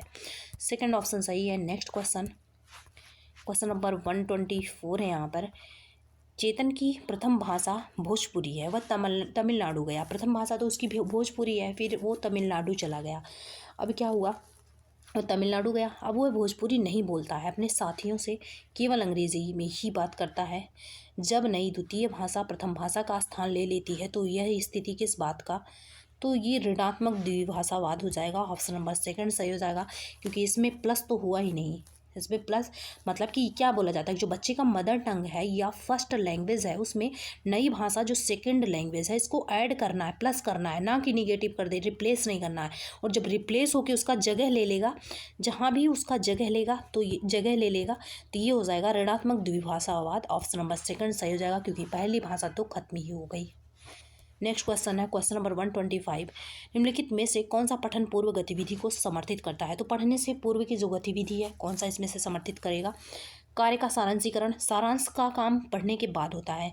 अनुमान लगाना, हम किसी भी चीज़ का अनुमान तब लगाते हैं जब हमें उसकी चीज़ के बारे में 100% श्योरिटी नहीं रहती। तो 100% श्योरिटी कब नहीं रहेगी, श्योर क्यों नहीं रहेंगे, या हमें जानकारी नहीं रहती जब किसी चीज़ के बारे में, तब हम अनुमान लगा लेते हैं, परफेक्ट जानकारी नहीं रहती। तो ये पठन का पूर्व हो जाएगा, क्योंकि हम पढ़े नहीं, हमें जानकारी नहीं, तो हम अनुमान ही लगाएंगे। तो सेकंड ऑप्शन सही हो जाएगा। अनुमान संबंधी कार्य हो सकता है कोई चैप्टर है, मान लीजिए कोई चैप्टर है आपका जिसको आप पढ़ने जा रहे हैं, तो आप पहले अगर बोल दिया जाए कि ये अच्छा है कि नहीं, आप अनुमान लगा के ही तो बताएंगे अच्छा है ना, तो ये पठन पूर्व कार्य है। सेकंड ऑप्शन सही हो जाएगा। नेक्स्ट क्वेश्चन है, क्वेश्चन नंबर 126 है, उपचारात्मक शिक्षण रेमेडियल, ये किसके साथ आता है? नैदानिक परीक्षण के बाद आता है। ये नैदानिक जिसे बोला जाता है डायग्नोस्टिक, नैदानिक आता है, फिर उपचारात्मक आता है। ये होता है रेमेडियल और ये होता है डायग्नोस्टिक। इसमें क्या किया जाता है, प्रॉब्लम का पता लगाया जाता है, बच्चों को क्या प्रॉब्लम आ रही है, इसमें उपचार किया जाता है। तो देखते हैं इसमें क्या क्वेश्चन बना है, ये कौन सा सही है? प्रदर्शन सुधार हेतु, बिल्कुल ऑप्शन नंबर 1 सही है, ये इम्प्रूवमेंट के लिए आता है, फर्स्ट ऑप्शन सही है। क्वेश्चन नंबर 127 है यहाँ पर, कि कथन को पढ़िए और सही विकल्प का चयन कीजिए। दर्शन है, अंग्रेजी भारत में एक सह राजकीय भाषा है। तो मैं क्या बोली थी कि हिंदी क्या है, हिंदी एक ऑफिशियल भाषा है, मतलब कि राजकीय भाषा जिसे बोला जाता है। हिंदी क्या है, राजभाषा है, राजभाषा है हिंदी। हमारे भारत की कोई भी राष्ट्रभाषा नहीं है, हिंदी है राजभाषा, जिसको कि 1963 में जो एक्ट आया ओला ऑफिशियल लैंग्वेज एक्ट जिसमें हिंदी को ऑफिशियल लैंग्वेज के तौर पर रखा गया, और साथ में अंग्रेज़ी को उसी टाइम पर एसोसिएट ऑफिशियल लैंग्वेज के मतलब है सह राजकीय भाषा के तौर पर रखा गया 1963 में। हिंदी किस में है? 343 के फर्स्ट में है, के फर्स्ट क्लॉज में है। तो यहाँ पर ऑफिशियल लैंग्वेज एक्ट के तहत वहाँ पर हिंदी को राष्ट्रीय भाषा और इंग्लिश को एसोसिएट ऑफिशियल लैंग्वेज के तौर पर रखा गया था। तो ये तो सही है। भारतीय विद्यालयों में अंग्रेजी को विदेशी भाषा की तरह पढ़ाया जाता है, तो ये गलत है। विदेशी भाषा नहीं, इसको सेकंड लैंग्वेज की तरह पढ़ाया जाता है, सेकंड लैंग्वेज। तो ये गलत है और ए सही है, आर गलत है, क्योंकि सेकंड लैंग्वेज है ना एसोसिएट ऑफिशियल लैंग्वेज। तो ये सही है, ये गलत। फर्स्ट ऑप्शन सही हो जाएगा। नेक्स्ट क्वेश्चन है, क्वेश्चन नंबर 128 है यहाँ पर। निम्नलिखित में से कौन सी भाषा की विशेषता नहीं है? तो कौन सी इसमें से भाषा की विशेषता नहीं है? भाषा स्थिर है। क्या भाषा स्थिर है? भाषा में कोई चेंजेस नहीं होता, तो गलत है, ये विशेषता नहीं है। ऑप्शन नंबर सेकंड सही हो जाएगा। स्थिर नहीं है, ये टेंटेटिव है, अस्थायी है। अस्थायी कैसे है कि अलग अलग लोग आते रहते हैं, भाषा चेंज होती रहती है। अगर अस्थायी नहीं होता तो अंग्रेज़ जब आए तो अंग्रेज़ी हमारे यहाँ सम्मिलित नहीं हो जाती, या फिर हिंदी वर्ड के भी कितने भी सारे वर्ड्स हैं जिनको रिप्लेस कर दिया गया है इंग्लिश से। तो सेकंड ऑप्शन सही है, ये चेंज होता रहता है। जो चीज़ चेंज ना हो वो स्थिर होता है। क्वेश्चन नंबर 129 है यहाँ पर। कथनों को पढ़िए और सही विकल्प का चयन करना है। एजर्सन से लगाती हूँ। यहाँ पर एजर्सन क्या है कि पहले क्या किया जाता है? पहले ज्ञान के प्रत्यास्मरण के लिए विद्यार्थियों को संकेत देना महत्वपूर्ण है। तो जो ज्ञान का प्रत्यास्मरण होता है, क्या उसके लिए विद्यार्थियों को संकेत देना महत्वपूर्ण है? तो देखते हैं यहाँ पर सेकंड रीज़न तर्क क्या दिया गया है। यहाँ पे जो तर्क दिया गया है, ये दिया गया है कि पहले के ज्ञान के प्रत्यास्मरण से विद्यार्थियों को जानी गई भाषा से नई भाषा के संबद्धता स्थापित करने में हेल्प मिलता है। तो बिल्कुल सही है, जो पहले के ज्ञान है उनका स्मरण करना ज़रूरी है, क्योंकि बोला जाता है यहाँ पर कि जो बच्चे का प्रियर नॉलेज है उनसे चीज़ों को कनेक्ट करके पढ़ाई जाएंगी। तभी तो लेसन प्लान हम जब बनाते थे तो उसमें कनेक्ट करते थे पूर्व ज्ञान से। तो यही है, पहले के ज्ञान को प्रत्यास्मरण होता है, जो पूर्व के ज्ञान को स्मरण कराया जाता है, संकेत देना चाहिए स्मरण करने के लिए। तो ये सही है। अगर बच्चे को ना याद आ रहा हो तो वहाँ पर आप संकेत दीजिए कुछ, सही है। ये व्याख्या भी करता है कि इससे नई भाषा सीखने में मदद मिलेगी। तो कौन सा ऑप्शन सही हो जाएगा? दोनों सही है, व्याख्या भी करता है। फोर्थ ऑप्शन यहाँ पर सही हो जाएगा। नेक्स्ट क्वेश्चन है, क्वेश्चन नंबर 130 है। क्लास 8th की अध्यापिका ने अपने विद्यार्थियों को प्रदत्त कार्य के रूप में घर में ऊर्जा बचत से संबंधित एक लीफलेट बनाने के लिए कहा, ऊर्जा की बचत के लिए। फिर क्या हुआ? यह कार्य भाषा की किस विशेषता को पोषित करता है? तो सकारात्मक आदेश सूचक, क्योंकि इसमें आदेश दिया जा रहा है, कहा मतलब आदेश दिया जा रहा है। सेकंड ऑप्शन सही हो जाएगा। क्वेश्चन नंबर 131 है यहाँ पर। एक पाठ्य योजना बनाते समय लेसन प्लान बनाया जा रहा है, उसका उद्देश्य निश्चित कहा गया है कि विद्यार्थियों को यह सिखाया जाए कि ग्राहकों के साथ विशिष्ट व्यापार संबंधी संप्रेषण कैसे किया जाए। मतलब कि यहाँ पर बातचीत करना, इंटरेक्शन करना, एक दूसरे से कन्वर्सेशन करना बताया जाएगा। यह उद्देश्य नीचे दी गई किस सुविधा से मेल खाता है? तो किस सुविधा से ये मेल खाएगा? पत्र हो जाएगा। ऑप्शन नंबर 4 यहाँ पर सही हो जाएगा। आर्टिकल है नहीं, वर्डन है नहीं, ये नहीं है। फोर्थ ऑप्शन सही हो जाएगा, ये पत्र हो जाएगा कि ग्राहकों से किस प्रकार से बातचीत करें। नेक्स्ट क्वेश्चन है, क्वेश्चन नंबर 132 है यहाँ पर। एक अध्यापक ने अपने विद्यार्थियों को एक चित्र में 4 वाद्य यंत्र देखने के लिए कहा और आगे यह कहा कि आपस में चर्चा करो। डिस्कशन कराया जा रहा है 4 वाद्य यंत्र देख के, फिर बोला जा रहा है कि चर्चा करो। नेक्स्ट देखते हैं क्या किया गया कि विभिन्न संगीत समारोहों में इनका प्रयोग क्यों किया जाता है। जो वाद्य यंत्र हैं, उस संज्ञानात्मक कौशल का चयन कीजिए जो इस गतिविधि से मेल खाता हो। तो यहाँ पर हो जाएगा एनालाइज करना। ऑप्शन नंबर फर्स्ट सही हो जाएगा, क्योंकि डिस्कशन करके इस चीज़ को बताना कि क्या है तो ये एनालिसिस होगा। ऑप्शन नंबर फर्स्ट सही हो जाएगा। सृजन करना होगा नहीं, तर्क देना होगा नहीं, कल्पना नहीं होगा। यहाँ पर फर्स्ट ऑप्शन सही हो जाएगा। क्वेश्चन नंबर 133 है। जब एकल भाषी वक्ता एक समान बोले गए या हाव भाव वाले विचारों के भीतर वाक्य औपचारिक रूप से अनौपचारिक स्थिति में जाते हैं तो वे किसमें संलग्न होते हैं? तो वे किसमें संलग्न होंगे? कोड परिवर्तन, क्योंकि एक भाषा से वो दूसरे हाव भाव से क्या जा रहे हैं? हाव भाव से विचारों के भीतर वाक्य औपचारिक से अनौपचारिक स्थिति में जाते हैं। तो ऑप्शन नंबर ये कोड परिवर्तन, यहाँ पर कोड बदल रहा है। नेक्स्ट क्वेश्चन है, क्वेश्चन नंबर 134। बच्चों के अपने समुदाय में दूसरों के साथ अनौपचारिक अंतःक्रियाएं, मतलब कि फॉर्मल नहीं इनफॉर्मल मित्रता संबंध बनाना भाषा के किस स्वरूप पर आधारित होता है? तो किस पर आधारित होता है? ये सामाजिकरण हो रहा है। जब भी घर से बाहर या फिर जाएंगे, एक दूसरे से बातचीत होगी तो वहाँ सामाजिकरण होगा, सोशलाइजेशन होगा। ऑप्शन नंबर 3 सही हो जाएगा। क्वेश्चन नंबर 135 है यहाँ पर, शब्दावली के प्रयोग के संदर्भ में व्याकरण शिक्षार्थियों को क्या करने की दृष्टि प्रदान करता है। तो क्या करने की दृष्टि प्रदान करेगा, शब्दकोशीय बिंदु को अर्थपूर्ण और संप्रेषणात्मक अभिव्यक्ति में जोड़ पाना। तो ऑप्शन नंबर फर्स्ट सही हो जाएगा, क्योंकि यहाँ पर ढेर सारे पॉजिटिव वर्ड हैं, एक तो अर्थपूर्ण बनाना, दूसरे संप्रेषण, तीसरा अभिव्यक्ति। मौखिक रूप ये होगा नहीं, ये नहीं है, और सटीकता, और यहाँ पर ये औपचारिक लेखन का काम तो हो नहीं रहा है, फर्स्ट ऑप्शन सही हो जाएगा। नेक्स्ट क्वेश्चन नंबर 136 है यहाँ पर, परभाषा व्यवहार ट्रांसलैंग्वेजिंग क्या है। तुम्हें बताना है ट्रांसलैंग्वेजिंग क्या है। पहला ऑप्शन, भाषाएं किस तरह से एक अवधि के दौरान अपना रूप बदलती हैं, ये नहीं है। फिर है, एक कक्षा में एक से अधिक भाषाओं को संसाधन के रूप में इस्तेमाल किए जाने की, बिल्कुल सही है, सेकंड ऑप्शन सही है। ट्रांसलैंग्वेजिंग वही होता है कि एक क्लास में एक से अधिक भाषाओं को किस प्रकार से यूज़ करें हम, वो भी रिसोर्सेज के रूप में। तो ऑप्शन नंबर सेकेंड यहाँ पर सही हो जाएगा। क्वेश्चन नंबर 137 है कि जो घोषणात्मक ज्ञान है ये क्या है। तो ये हो जाएगा व्याकरण तत्व के बारे में ज्ञान, ऑप्शन नंबर फर्स्ट सही हो जाएगा। जो घोषणात्मक ज्ञान होता है वो व्याकरण से रिलेटेड होता है, व्याकरण तत्वों के बारे में ज्ञान। नेक्स्ट क्वेश्चन है, क्वेश्चन नंबर 138 है यहाँ पर कि क्लास 6 की अध्यापिका हैं, शब्दावली समृद्ध करने के लिए चम्मच, प्लेट, डिब्बे, परात कक्षा में लेकर आती हैं। इन्हें दिखाकर वह रसोई में इस्तेमाल होने वाली वस्तुओं का विवरण जो है लिखना सिखाना चाह रही हैं। तो ये सारी क्या हैं, ये सारी रियलियाँ हैं। रियलियाँ वही तो होती हैं, रियलियाँ क्या है, रियलियाँ वही तो हैं जो हमारे डेली लाइफ में भी काम आए और साथ में हम उससे पढ़ाई भी कर सकें। तो ये वही हैं। देखते हैं फिर, भाषा शिक्षण के संबंध में इन वस्तुओं को क्या कहेंगे। तो ये हो जाएगा रियलिया, ऑप्शन नंबर फर्स्ट सही हो जाएगा। वास्तविक वस्तुएं या रियलिया कहे जाएंगे, फर्स्ट ऑप्शन सही है। नेक्स्ट क्वेश्चन है क्वेश्चन नंबर 139, निम्नलिखित में से कौन सी विधि है जो भाषा अधिगम के लिए ड्रिल और भाषा के अनौपचारिक गुण में निपुणता को आवश्यक रूप से अनुशंसा करती है। तो कौन सी होगी ये संप्रेषण होगी, ऑप्शन नंबर फर्स्ट सही हो जाएगा। जो औपचारिक गुणधर्म में निपुणता तभी आएगी जब एक दूसरे से बातचीत करेंगे, संप्रेषण होगा। ड्रिल और भाषा के, फर्स्ट ऑप्शन सही है। क्वेश्चन नंबर यहाँ पर 140 है, नीचे दिए गए प्रश्नों को पढ़ें और पता करें कि यह जो प्रश्न है किस टाइपोलॉजी का है, किस प्रारूप का है।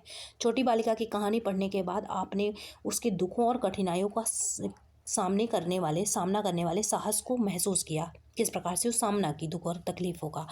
आप उस लड़की को उसकी प्रशंसा के लिए पत्र लिखना चाहेंगे, लगभग 120 शब्दों में पत्र लिखिए। तो ये क्या 120 शब्दों में पत्र लिखवाना, ये क्या है, ये पाठ का विस्तार है, एक्स्ट्रापोलेटिव है, ऑप्शन नंबर सेकंड सही हो जाएगा। ये पाठ का विस्तार है, ना ही दीर्घ उत्तरी ये सारे प्रश्न हैं, ये पाठ का विस्तार है, क्योंकि यहाँ तक तो बताया जा रहा है, फिर बोला यहाँ तक महसूस कर लिया, यहाँ तक बताया जा रहा है, फिर बोला जा रहा है आप उस लड़की की प्रशंसा उसकी पत्र लिख कर करिए, मतलब विस्तार किया जा रहा है, सेकंड ऑप्शन सही हो जाएगा। क्वेश्चन नंबर 141 है, निम्नलिखित में से त्रिभाषा सूत्र के संबंध में कौन सा कथन सही है। तो कौन सा सही है, सभी बच्चे विद्यालयी भाषा अपने राज्य की भाषा में शुरू करते हैं, नहीं, विद्यालयी भाषा अपने राज्य की भाषा में नहीं शुरू करते हैं। फिर है, सभी बच्चे अपनी विद्यालयी भाषा राज्य भाषा हिंदी में शुरू करते हैं और 10वीं कक्षा तक कम से कम 2 और भाषाएं सीखते हैं, ये भी नहीं है।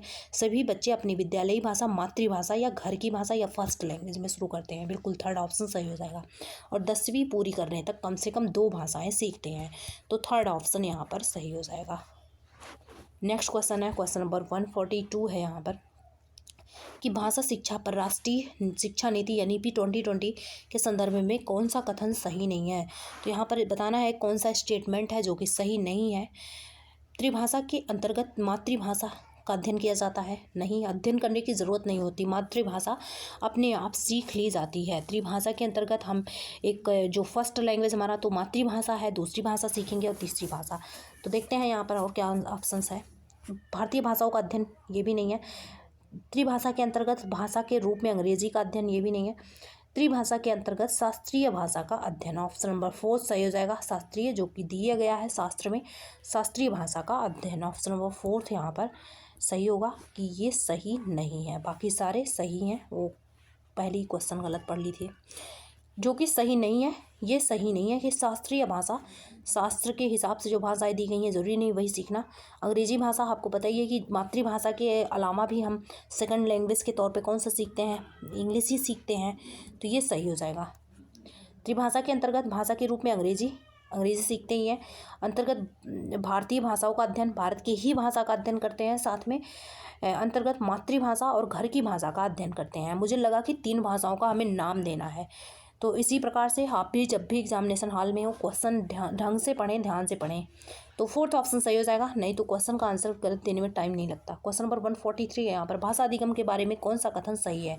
जो भाषा अधिगम होता है इसके बारे में कौन सा कथन है जो कि सही है। तो प्रथम भाषा के ज्ञान का द्वितीय भाषा से कोई लेना देना नहीं है। फिर है ये गलत है, क्यों नहीं लेना देना, उसी से कनेक्ट करा के तो सीखते हैं। प्रथम भाषा का ज्ञान द्वितीय भाषा को समर्थित करता है। सेकंड ऑप्शन सही हो जाएगा। जो प्रथम भाषा है वो दूसरी भाषा को समर्थित करता है, समर्थन देता है, हेल्प करता है। सेकंड ऑप्शन इसमें सही है। क्वेश्चन नंबर 144 है यहाँ पर, सामाजिक विज्ञान की कक्षा में शिक्षार्थी कक्षा में दिए जा रहे वक्तव्य से मुख्य बिंदु समझने की कोशिश करके बिंदु लिख रहे हैं। इस कौशल को क्या कहेंगे आप। तो क्या किया गया है, पहले कक्षा में दिए जा रहे वक्तव्य से मुख्य बिंदु समझने की कोशिश कर रहे हैं। अच्छा, समझ के लिखना, तो जो समझ के लिखना होता है वो होता है अध्ययन कौशल। ऑप्शन नंबर 4 सही हो जाएगा। यहाँ पर स्टडी चल रहा है, समझ के लिखा जा रहा है। नेक्स्ट क्वेश्चन है, क्वेश्चन नंबर 145 है यहाँ पर, निम्नलिखित में से कौन सी प्रक्रियाएं भाषा को अच्छी तरह से लिखना सीखने में मदद करेंगी। तो देखते हैं, मतलब कि लिखना सीखने में सबसे ज़्यादा मदद कौन सी करेंगी। पहला ऑप्शन है मानस मंथन, मुख्य नोट लिखना, प्रारूप लिखना, और यहाँ पर है रूपरेखा तैयार करना, फिर संपादन है, फिर अंतिम स्वरूप है। तो प्रारूप लिखना, ये जो है ऑप्शन नंबर ये, रूपरेखा पहले तैयार होगा, प्रारूप बाद में लिखा जाएगा, तो ये इसलिए गलत है। फिर देखते हैं, मानस मंथन मुख्य नोट लिखना, ये सही है। फिर है प्रारूप लिखना नहीं आएगा, प्रारूप लिखना बाद में होगा, पहले रूपरेखा तैयार होगा, फिर जो है प्रारूप लिखना होगा, फिर संपादन बाद में आएगा, तो ये भी गलत है। फिर देखते हैं, मानस मंथन होगा, मुख्य नोट होगा, फिर रूपरेखा तैयार होगा, फिर प्रारूप होगा, फिर संपादन होगा, फिर अंतिम स्वरूप। ऑप्शन नंबर 3 सही हो जाएगा। ये क्रम होता है जो कि लिखने का होता है, ये याद कर लीजिएगा बिल्कुल। मानस मंथन होगा, नोट तैयार किया जाएगा, रूपरेखा बनेगा, प्रारूप लिखना होगा, प्रारूप लिखना, फिर संपादन आएगा, फिर अंतिम स्वरूप आएगा। नेक्स्ट क्वेश्चन है, क्वेश्चन नंबर 146 है यहाँ पर, एकाडमिक भाषा या विभिन्न प्रकार के विषयों के लिए आवश्यक भाषा में निपुणता संबंधित है। तो ये किससे संबंधित है, ये हो जाएगा कैल्प से, संज्ञानात्मक एकेडमिक भाषा निपुणता। तो यहाँ पर यही हो जाएगा कॉग्निटिव, जो एकेडमिक है लैंग्वेज प्रोफिशिएंसी, यही हो जाएगा ऑप्शन नंबर 3 वाला सही हो जाएगा। ये तो बुनियादी से बेसिक इंटरपर्सन कम्युनिकेशन स्किल, ये बुनियादी बेसिक वाले से रिलेटेड होता है, लेकिन जहाँ पर निपुणता की बात की जाए वो आ जाएगा प्रोफिशिएंसी में, कैल्प में। ऑप्शन नंबर 3 यहाँ पर सही हो जाएगा। क्वेश्चन नंबर 147 है यहाँ पर, कक्षा 7 का विद्यार्थी एलन क्या करता है, कन्नड़, मराठी, हिंदी और अंग्रेजी सारी भाषा, चार भाषाएं टोटल ये सीखता है। फिर क्या करता है, घर में जब वो अपने माता पिता के साथ बात करता है तो प्रवाह के साथ चारों भाषाएं बोल भी लेता है। विद्यालय में वह हिंदी, कन्नड़ और अंग्रेजी बोलता है क्योंकि उसके मित्र और अध्यापकों को यही भाषाएं आती हैं। इस स्थिति में किस रूप में जाना जाएगा, तो ये ट्रांस लैंग्वेजिंग हो रहा है, परभाषिक। ऑप्शन नंबर 4 वाला सही हो जाएगा। कई लैंग्वेज सीखना क्लासरूम में या ट्रांस लैंग्वेजिंग में आता है। नेक्स्ट है क्वेश्चन नंबर 148, यहाँ एक स्थिति दी जा रही है, फिर क्या है, जहाँ विद्यार्थियों को विषय के प्रति समझ बनाने के लिए विषय के विपरीत वाले दृष्टिकोण से परिचय कराया जाएगा। मतलब कि कॉन्सेप्ट कुछ होगा, उससे जो अपोजिट चीज़ें होंगी उससे परिचय कराया जाएगा। फिर है, इस प्रक्रिया द्वारा विद्यार्थियों में किसके विकास का प्रयास किया जा रहा है, तो ये होगा क्रिटिकल थिंकिंग, समालोचनात्मक थिंकिंग, ये साक्षरता। ऑप्शन नंबर 2 सही हो जाएगा। नेक्स्ट क्वेश्चन है, क्वेश्चन नंबर 149 है यहाँ पर, कक्षा 8 की अध्यापिका एक पाठ्य सामग्री के 5 वाक्यों को 2 बार अंग्रेजी में पढ़ती है और शिक्षार्थियों को ध्यानपूर्वक सुनने के लिए कहती हैं। फिर है, इसके बाद शिक्षार्थियों को 4-4 समूहों में काम देने के लिए कहती हैं कि वे पढ़ी गई पाठ्य पुस्तक सामग्री का पुनर्लेखन करें जो एकदम मूल जैसा ना हो। इस गतिविधि को क्या कहेंगे, तो यहाँ पे हमें बताना है कि इस प्रकार की जो एक्टिविटी होगी वो क्या कहलाएगी। तो एक तो सुन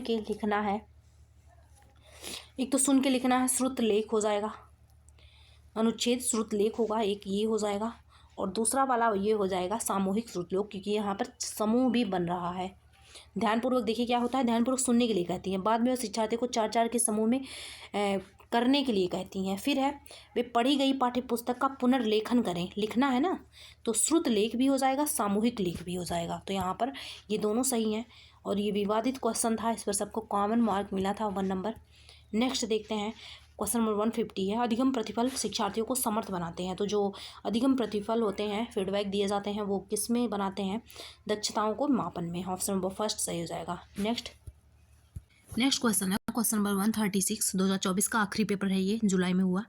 विद्यार्थियों के अधिगम और समझ में स्पष्टता लाने के लिए समूची शिक्षण अधिगम प्रक्रिया समग्र वही बोला जाता है। फिर है के दौरान, मतलब कि टोटल जो टीचिंग लर्निंग प्रोसेस है वो टोटल कंप्लीट हो चुका, उसके अच्छा प्रक्रिया के दौरान किए जाने वाला आकलन क्या है? मतलब कि उसी टाइम पर किया जा रहा है, तो ये हो जाएगा दौरान बोला जा रहा है, ना कि खत्म होने पर। अगर खत्म होने पर बोला जाता तो अधिगम का आकलन होता, लेकिन यहाँ पर दौरान वर्ड यूज़ कर दिया गया, मतलब ड्यूरिंग लर्निंग प्रोसेस हो रहा है, तो ये अधिगम के लिए आकलन हो जाएगा। या फिर हम बोल सकते हैं रचनात्मक आकलन, या इसका एक और नाम है फॉर्मेटिव असेसमेंट, ये हो जाएगा, जो कि ये बच्चों के लिए अच्छा माना जाता है। साथ में जो योगात्मक आकलन होता है, ये अधिगम का आकलन होता है, वो बच्चों के लिए अच्छा नहीं माना जाता, उसका नाम है समेटिव असेसमेंट। तो यहाँ पर अधिगम का आकलन हो जाएगा, 4th नंबर का सही है, 4th ऑप्शन। नेक्स्ट क्वेश्चन है क्वेश्चन नंबर 137 कि भाषा शिक्षण के लिए प्रतिदिन काम में आने वाली जो सामग्री का प्रयोग करना क्या कहलाता है? अभी देखिए 2024 का मैं जनवरी वाला इससे पहले पेपर कराती थी, जिसको रियलिया बोला गया था। अब क्वेश्चन नंबर 137 देखिए, यहाँ पर भी है कि जो प्रतिदिन वहाँ पर ऐसे यूज़ करके बता दिया गया था कि वहाँ पर परात ला रही हैं, बर्तन ला रही हैं, क्योंकि उन्हें किचन का सामग्री समझाना है। और यहाँ पर हो गया ये वास्तविक वस्तुएं, जो कि दैनिक जीवन में भी काम आए, उससे हम पढ़ाई भी कर पाए, मतलब सीख भी पाए। तो ये हो जाएगा 4th ऑप्शन रियलिया हो जाएगा, और साथ में पाठ्य सामग्री भी हो जाएगा। तो ये भी विवादित क्वेश्चन था, सबको कॉमन ये नहीं हो जाएगा, पाठ्य सामग्री नहीं, शिक्षण सामग्री। तो 2 और 4 इसमें दोनों सही माना गया था, और ये विवादित एक क्वेश्चन था। नेक्स्ट देखते हैं क्वेश्चन नंबर 138 है, यहाँ पर कौन सा उपकरण समक्रमिक और अतुल्यकालिक ऑनलाइन शिक्षण अवसरों की, मतलब कि लाइव पढ़ सके जिसमें हम, तो यहाँ पर है ऑप्शन नंबर 3 पैडलेट। ये नहीं है, ये नहीं है, ये नहीं है, जिससे हम लाइव पढ़ते हैं अतुल्यकालिक, मतलब उसी टाइम पर पढ़ रहे हो जिस टाइम पर वो टेलीकास्ट हो रहा हो। तो 3rd ऑप्शन इसमें सही हो जा रहा है, हो जाएगा। क्वेश्चन नंबर 139 है, अंतर्राष्ट्रीय मातृभाषा दिवस कब मनाया जाता है? तो ये अंतर्राष्ट्रीय मातृभाषा जो दिवस है वो 21 फरवरी को मनाया जाता है, 21 फरवरी को। नेक्स्ट क्वेश्चन है क्वेश्चन नंबर 140 है, यहाँ पर द्वितीय भाषा की कक्षा में एक अध्यापक ने स्वास्थ्य ही धन है पर ऑडियो रिकॉर्डिंग सुनाई, उसके बाद उसने कार्यपत्रक बांटी, पहले रिकॉर्डिंग सुनाई फिर कार्यपत्रक बांटी। तो कहीं भी आप ऐसे लिख लिया करिए, पहले लिसनिंग का काम हो रहा है फिर कार्यपत्रक बांटी, ऐसे लिख लिया करिए, अगर बड़ा सा सेंटेंस रहे तो। बांटी, फिर क्या हुआ, कहा कि विकल्पों में सही आंसर लगाना है। इस पाठ का क्या उद्देश्य हो सकता है? विद्यार्थियों को कार्य में संलग्न करना या विचारों को सुनकर विश्लेषण किया जाना। तो कार्य में तो संलग्न हो ही रहे हैं बच्चे, एक्टिविटी हो ही रही है, सुनकर विश्लेषण।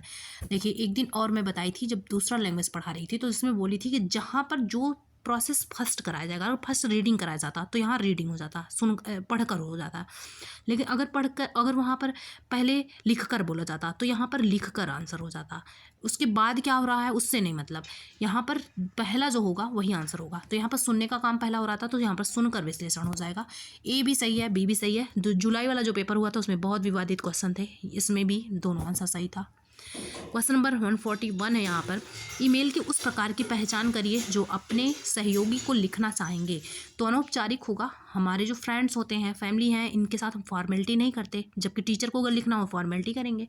तो 4th ऑप्शन सही हो जाएगा, ये अनौपचारिक होगा, इनफॉर्मल होगा। क्वेश्चन नंबर 142 है, यहाँ पर रचनात्मक आकलन, अभी जस्ट मैं बताई थी आपके, कौन सा उपकरण इसके लिए उपयुक्त नहीं होगा? तो कौन सा नहीं होगा? लिखित परीक्षा नहीं होगा, क्योंकि जो लिखित परीक्षा है ये रचनात्मक नहीं, हमेशा मैं बोलती हूँ एग्जाम क्या है, ये योगात्मक आकलन है, तो ये लिखित परीक्षा नहीं होगा। प्रोजेक्ट है, कक्षा प्रस्तुतिकरण है, जिसमें सीखने के काम हो वो रचनात्मक होता है, बाकी सब योगात्मक। क्वेश्चन नंबर 143 है, यहाँ पर शिक्षार्थियों को समृद्ध भाषाई परिवेश मिलना चाहिए। गलतियाँ इस बात का साक्ष्य है कि अधिगम हो रहा है, यह किसके द्वारा अनुशंसित किया गया? तो ये संज्ञानवादी के द्वारा किया गया। ऑप्शन नंबर फर्स्ट सही हो जाएगा, समृद्ध भाषाई परिवेश। नेक्स्ट क्वेश्चन है क्वेश्चन नंबर 144 है, क्योंकि वाइगोस्की ने बोला है, वाइगोस्की संज्ञानवादी में आते हैं, तो फर्स्ट ऑप्शन सही हो जाएगा। क्वेश्चन नंबर 144 है, उस लघु कथा को क्या कहेंगे जिसका मुख्य पात्र पशु है? तो जंतु कथा हो जाएगा, फर्स्ट ऑप्शन सही हो जाएगा, क्योंकि पशु मिल गया पहले ही। क्वेश्चन नंबर 145 है, यहाँ पर शीर्ष अधोमुखी मतलब टॉप डाउन। टॉप डाउन वो होता है, टॉप डाउन प्रोसेस वो होता है, लैंग्वेज में मैं बता रही हूँ, जिसमें हम सेंटेंस जो कंप्लीट है उससे हम अक्षरों की तरफ जाएँ, उससे हम अक्षर की तरफ जाएं, वर्णमाला की तरफ, तो हम ऊपर से नीचे आ रहे हैं, टॉप डाउन होगा। लेकिन जब हम अक्षर से सेंटेंस बनाएं तो वो डाउन टू टॉप होगा। तो यहाँ पर के बारे में क्या सही नहीं है, तो इसके बारे में क्या सही नहीं है, सुनने वाले जो सुनना चाहते हैं उसके बारे में अनुमान लगाना, ये तो सही है। सुनने वाले संचार के बारे में ज्ञान प्राप्त करना चाहते हैं, ये भी सही है। अर्थ सुनने की आवश्यकता है, तो ऑप्शन नंबर 3 यही सही नहीं है कि प्रत्येक शब्द का ज़रूरी नहीं अर्थ सुना जाए। हम कभी कभी ऐसा होता है कि कुछ शब्दों का, जैसे मान लीजिए इतना बड़ा सेंटेंस है, इतना सुन लिए, इतना सुन लिए, यहाँ नहीं सुन पाए, तब भी हम अनुमान लगा लेते हैं यहाँ पर क्या होगा। तो 3rd ऑप्शन सही हो जाएगा। प्रत्येक शब्द जो जुड़ा है, इस वजह से 3rd ऑप्शन सही है। क्वेश्चन नंबर 146 है, रचनात्मकता क्या है भाषा में। तो रचनात्मक में आता है खुले अंत वाले प्रश्न भी, ओपन एंडेड प्रश्न भी आएंगे, क्योंकि रचनात्मक में यही होता है अलग अलग सोच विचार, कुछ क्रिएटिव टाइप का माइंड जो एक क्वेश्चन के कई समाधान ढूंढना चाहे, और यही होता है क्लोज एंडेड वाले। ओपन एंडेड मतलब क्लोज नहीं, किसी अवधारणा के प्रति समझ बनाने के लिए विभिन्न विषयों से प्राप्त तत्वों को मिलाना, ये नहीं है। शिक्षण की नवीन विधियों का प्रयोग करते हुए कक्षाई विधि, ये भी नहीं है। संप्रेषणात्मक शिक्षण का प्रयोग करते हुए कक्षा सामग्री, ये भी नहीं है। फिर है खुले अंत वाले कक्षाएं प्रदत्त कार्य जिनकी भिन्न भिन्न दशाएं हों, भिन्न भिन्न उत्तर निकाले जा सकते हैं, अलग अलग आंसर्स। ऑप्शन नंबर 4 वाला सही हो जाएगा। इसमें यही है रचनात्मकता का मतलब, प्रॉब्लम एक हो, उसके कई आंसर निकल सकें कई तरीके से। 4th ऑप्शन सही हो जाएगा। क्वेश्चन नंबर 147 है यहाँ पर, भारत की शिक्षा नीति में त्रिभाषा सूत्र किसने समुन्नत करने के लिए कहा है। तो जो त्रिभाषा सूत्र आया, ये मातृभाषा आधारित बहुभाषावाद है। मतलब कि जो बेस होगा, जैसे जो बेस होगा वो तो होगा मदर टंग, लेकिन इसी पर, एक मिनट, मदर टंग है वो, लेकिन इसी पर कई भाषाओं को ऐड कर देना। तो यहाँ पर 3rd ऑप्शन सही हो जाएगा। नेक्स्ट क्वेश्चन है, क्वेश्चन नंबर 148 है यहाँ पर, निम्नलिखित में से कौन सा कथन सही है। तो कौन सा कथन सही है, डिस्लेक्सिया पठन विकार है, ये तो सही है। और लेखन विकार डिस्ग्राफिया है, ये भी सही है। लेखन विकार डिस्ग्राफिया है, ये गलत है। पठन विकार नहीं है, ये लेखन विकार नहीं है। तो यहाँ पर ऑप्शन नंबर कौन सा सही हो जाएगा, ए एंड बी, ये सही है, ये सही है। 2nd ऑप्शन सही हो जाएगा।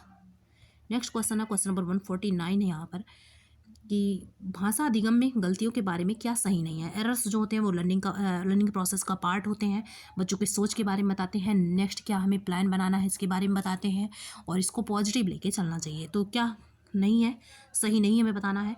गलतियाँ हमेशा बुरी होती हैं, फिर है और अधिगम में मदद करती हैं, क्या बुरी होती हैं, नहीं, ये पॉजिटिव लेते हैं। तो इसमें से क्या सही नहीं है। नेक्स्ट है, गलतियाँ हमेशा अच्छा बुरी नहीं होती, पहला सही है, क्योंकि इसमें सही नहीं है। तो ये तो सही है कि गलतियाँ हमेशा बुरी नहीं होती, अधिगम में मदद करती हैं, ये सही है। गलतियाँ भाषा अधिगम प्रक्रिया का महत्वपूर्ण पहलू है, पार्ट है, ये बोली थी मैं। अर्जन की प्रक्रिया समझने में मदद करती हैं, ये भी है। अवरोध पैदा करती हैं, रुकावटें पैदा करती हैं, तो ये गलत है। गलतियाँ अवरोध नहीं पैदा करती, गलतियों को भी हम रिसोर्सेज के रूप में लेंगे। तो 4th ऑप्शन यहाँ पर सही हो जाएगा। यहाँ पर ध्यान से ऑप्शन को पढ़िएगा, देखिए ये वाला। नेक्स्ट क्वेश्चन है, क्वेश्चन नंबर 150 है। यहाँ पर सही आंसर पता चल गया होगा आपको, 4th है। नेक्स्ट क्वेश्चन है, क्वेश्चन नंबर 150 है, सरकारी विद्यालय की अध्यापिका रीता 7वीं कक्षा के बच्चों को अंग्रेजी पढ़ाने के लिए दृश्य उपकरण और भाषा खेल खिलाती हैं। फिर है, रीता शिक्षण के किस सिद्धांत का अनुपालन कर रही हैं। तो बच्चों को इंटरेस्ट आए ऐसा इसीलिए कर रही हैं, दृश्य उपकरण ये सब लाना। तो 2nd ऑप्शन सही हो जाएगा, अभिप्रेरणा और रुचि का, ताकि बच्चे मोटिवेटेड हो जाएं, साथ में इंटरेस्टेड हो जाएं। ऑप्शन नंबर 2 यहाँ पर सही हो जाएगा। अगर आपको क्लास पसंद आए तो सब्सक्राइब कर लीजिएगा, शेयर कर दीजिएगा। ओके, मिलते हैं नेक्स्ट वीडियो में। Thanks for watching. हाँ, ये वीडियो जो है टोटल कंप्लीट हो चुका है, ये मत समझिएगा बीच में छूट गया है। ये 2018 से लेके 2024 तक के टोटल क्वेश्चन इंक्लूड है इसमें, जिसको चेक करना होगा मिला भी लीजिएगा, क्योंकि ऑनलाइन मोड वाला नहीं है इसमें। लेकिन क्योंकि उसके क्वेश्चन ज़्यादा रिपीट नहीं होते हालांकि, और कई दिन पेपर हुआ था, तो कितना उसका पेपर करवाया जाएगा। 2018 से 2024 तक के जितने भी इंपॉर्टेंट पेपर हैं सारे कंप्लीट हो चुके हैं। Okay, thanks for watching.